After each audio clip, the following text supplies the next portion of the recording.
பச்சை பயிரின் நன்மைகள்: புரதச்சத்து நிறைந்திருக்கும், உடல் எடையை குறைக்கும், செரிமானத்திற்கு நல்லது, இதயம் ஆரோக்கியமாக இருக்கும், சர்க்கரை நோய்க்கு நல்லது. பருப்பு வறுத்து வச்சுருக்கிறேங்க. வறுத்து வச்சுட்டோம்னா வண்டு பிடிக்காது, அதனால் வறுத்து வச்சுருக்கிறேன். பூண்டு சட்னி அரைக்கலான்னு சொல்லிவிட்டு பூண்டு தட்டி வச்சுருக்கிறேங்க. இப்படி தட்டி வச்சிட்டோம்னா பொட்டு மாத்திரம் வெளியில் வந்துடுங்க. பாருங்கள், எல்லாமே வெளியே வந்து கிடக்கு வருங்க. இப்படி வெளியே வந்துடும். நம்ம அப்புறம் அதை எப்படியோ எடுத்துக்கலாம். பூண்டு சட்னி தோசை செய்யலான்ட்டு எடுத்து வச்சுருக்குறேங்க. பாசிப்பருப்பு போடலான்ட்டு கழுவி வச்சுருக்குறேங்க. வறுத்து பச்சை மிளகா கருவேப்பிலை போட்டுக்கலாம். மஞ்சத்தூள் போட்டு நல்லா வேக வைக்கணும்.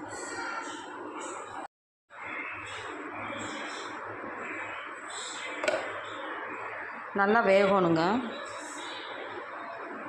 அப்புறம் வெங்காயம் ஜீரகம் போட்டு கருவேப்பிலை போட்டு வணக்கி கடைஞ்சிடணும்.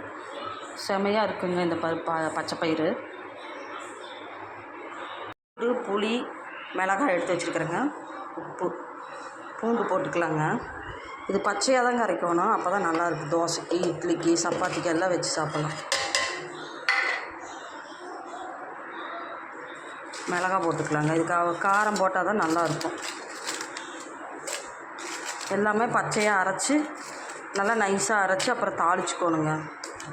தேங்காய் எண்ணெயிலேருந்து தாளிக்கல, நம்ம சும்மா கொஞ்சம் எண்ணெய் கொஞ்சம் ஊற்றணும். நிறையா கொஞ்சம் உப்பு போட்டுக்கலாம்.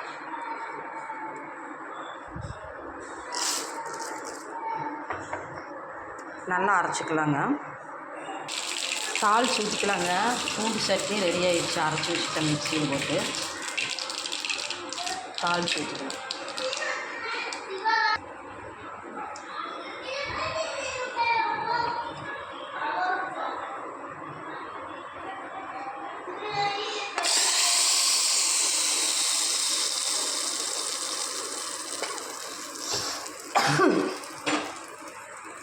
இந்த சட்னி இந்த மாதிரி செஞ்சால் தாங்க நல்லாயிருக்கும். தோசைக்கு, இட்லிக்கு, சப்பாத்திக்கு எல்லாம் நான் சூப்பராக இருக்குங்க இந்த சட்னி, பூண்டு சட்னி.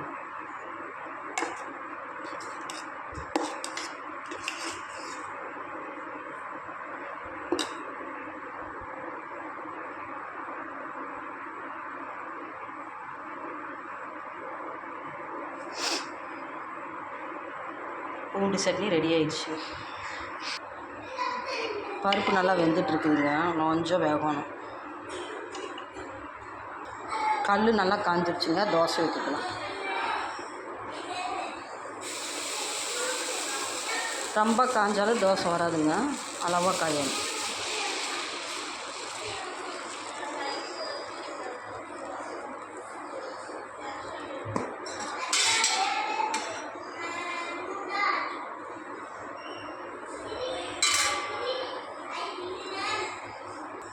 தோசை நல்லா காஞ்சிருச்சுங்க, எடுத்து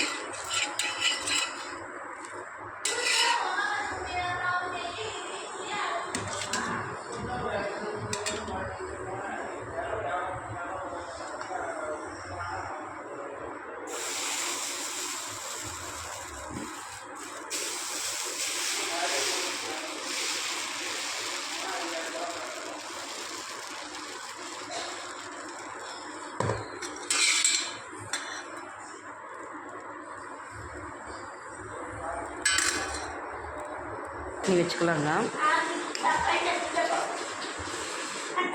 இது கொஞ்சமாக வச்சாவே நல்லாயிருக்கும்.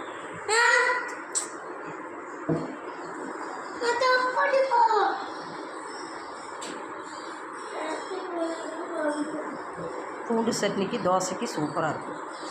வாங்க சாப்பிடலாம்.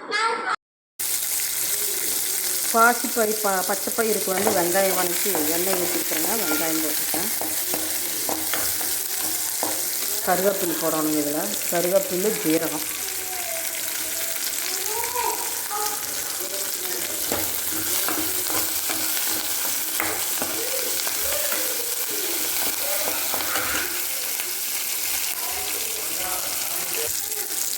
ஜீரகம் போட்டுக்கலாம். வேறு எது போட்டாலுமே நல்லா இருக்காது உங்களுக்கு. இந்த மாதிரி செஞ்சு நம்ம மிக்சியில் போட்டு அரைச்சிக்கலாம். இல்லைன்னா மருந்து வச்சு கடைஞ்சிக்கலாம்.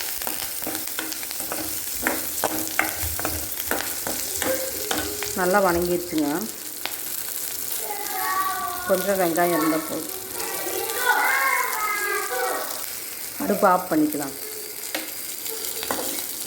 ஆற விட்டு எடுத்து இந்த மிளகாயும் இதில் இருக்கிற மிளகாய் இதை எடுத்து மிக்சியில் அரைச்சிக்கலாம்.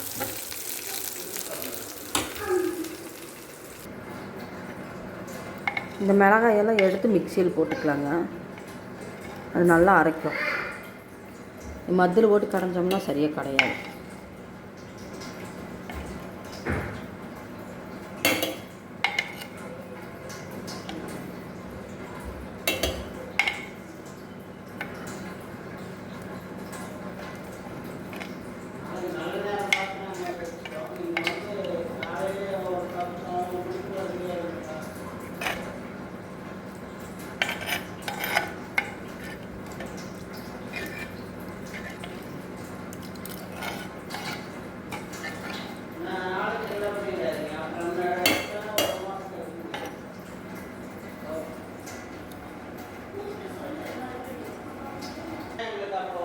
உப்பு போட்டுக்கலாங்க.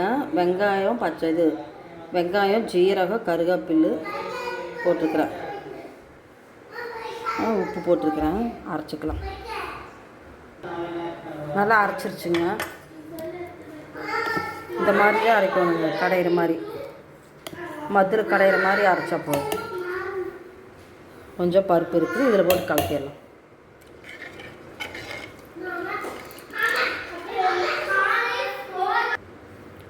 பருப்பு ரெடி ஆயிடுச்சுங்க. பச்சை பயிறு